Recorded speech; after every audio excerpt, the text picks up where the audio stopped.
మానసిక ఒత్తిడిని వదిలేయి, దేవుని మీద ఆనుకొని ధైర్యం తెచ్చుకో, ప్రశాంతంగా ఉంటాం నేర్చుకో. చిన్న చిన్న వయసుల్లోనే దీర్ఘ వ్యాధులకు గురవద్దు. చిన్న చిన్న ఏజ్ల్లోనే తలకు మించిన భారాలను నెత్తికి తీసుకొని పిచ్చాసుపత్రిలో చేరొద్దు. చిన్న చిన్న వయసుల్లోనే ప్రాణాంతకమైన జబ్బులకు గురి కావద్దు. చిన్న చిన్న వయసుల్లోనే ఎందుకు పనికి రాకుండా జీవశ్చమంలా మారిపోవద్దు.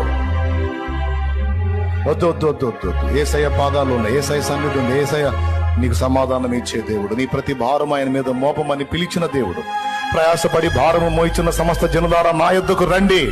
రా రా రా, లేకపోతే సస్తావు, లేకపోతే పోతావు, లేకపోతే అయిపోతావు, జబ్బు పాలవుతావు, లేకపోతే మానసిక వ్యధకు గురై రోగిష్టిగా మారిపోతావు. వద్దు, రా రా, నా దగ్గరకు రా, నా దగ్గరకు రా, నేను నీకు విశ్రాంతిని ఇస్తానన్నాడు ఆయన.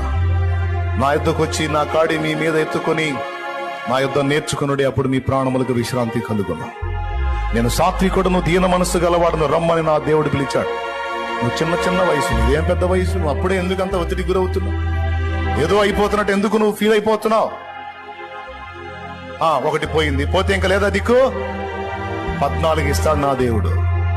ఒక ద్వారం ముయ్యబడితే ఇంకా లేదా దిక్కు? నీకోసం 7 ద్వారాలు ఓపెన్ చేస్తాడు నా దేవుడు.